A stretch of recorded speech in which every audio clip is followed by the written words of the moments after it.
आपदा और कांग्रेस ने पर्दे के पीछे एक दूसरे से गठबंधन कर लिया है। मेरी सभी कांग्रेस के सपोर्टर से अपील है कि यदि वे कांग्रेस को वोट करते हैं तो वो एक तरह से बीजेपी को फायदा पहुंचा रहे हैं, और अगर बीजेपी आ गई तो आपको हमारी सरकार से मिलने वाली सारी सुविधाएं बंद हो जाएंगी। नमस्कार, जनमुख जी लाइव से मैं सुमान राय। दोस्तों, आज हम बात करेंगे दिल्ली के चुनाव की। तो अभी आपने सुना कि किस प्रकार प्रधानमंत्री नरेंद्र मोदी और दिल्ली के पूर्व मुख्यमंत्री अरविंद केजरीवाल कांग्रेस पार्टी पर हमले कर रहे हैं। दोस्तों, हाल में अपने दिल्ली दौरे के दौरान मैंने अलग अलग क्षेत्रों में जाकर चुनाव के माहौल को पता करने की कोशिश की। दिल्ली में लोगों से बात करके जो बात सामने आई है उसमें खास बात यह है कि इस बार के चुनाव में कांग्रेस एक अहम फैक्टर बन गई। इसीलिए चुनाव के अंतिम दौर आते आते अब भारतीय जनता पार्टी के साथ साथ आम आदमी पार्टी भी कांग्रेस पर ही हमलावर। कल अरविंद केजरीवाल ने एक वीडियो जारी कर कांग्रेस कार्यकर्ताओं से, कांग्रेस समर्थकों से अपील की है कि वो कांग्रेस को वोट न दें। उधर प्रधानमंत्री नरेंद्र मोदी लगातार कांग्रेस पर हमले करने के साथ साथ वह कांग्रेस को आम आदमी पार्टी की सहयोगी पार्टी बता रहे हैं। उसकी खास वजह है कि 2020 के चुनाव में कांग्रेस के 4 से 5% वोट बीजेपी की ओर ट्रांसफर हुए। जो लोग अरविंद केजरीवाल को वोट नहीं देना चाहते थे, उन्हें दोबारा मुख्यमंत्री नहीं देखना चाहते थे, वह बीजेपी के साथ चले गए। लेकिन इस बार चुनाव का समीकरण पूरी तरह बदला हुआ है। कांग्रेस पार्टी शुरू से ही पूरी मजबूती से चुनाव मैदान में उतरी हुई है।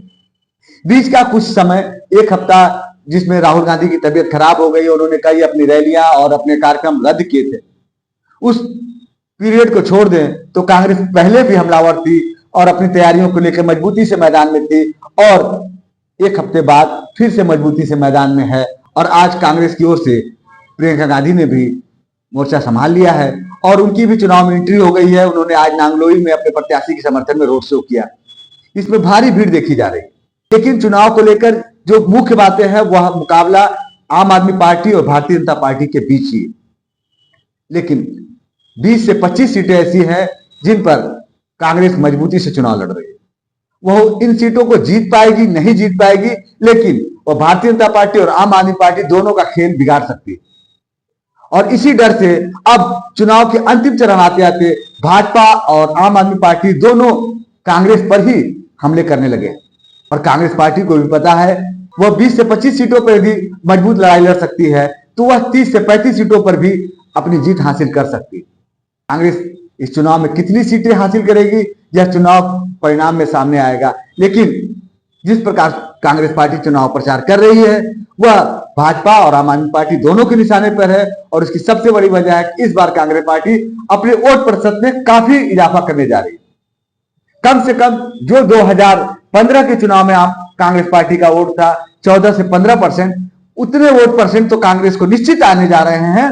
और इसमें कितना और प्लस होगा यह चुनाव परिणाम में ही सामने आएगा। लेकिन कांग्रेस कुछ न कुछ सीटें इस बार जरूर जीतेगी।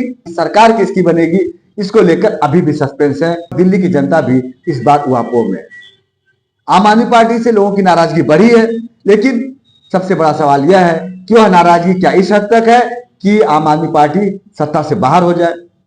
बहरहाल दिल्ली के चुनाव समर में तीनों पार्टियां पूरी ताकत से चुनाव मैदान में हैं और अंतिम के बचे हुए 3 दिन पूरी ताकत तीनों पार्टियां झोंक रही हैं। आज प्रधानमंत्री ने अपनी एक रैली की, राहुल गांधी ने की, और आम आदमी पार्टी भी अपनी लगातार रैलियां और सभाएं कर रही है।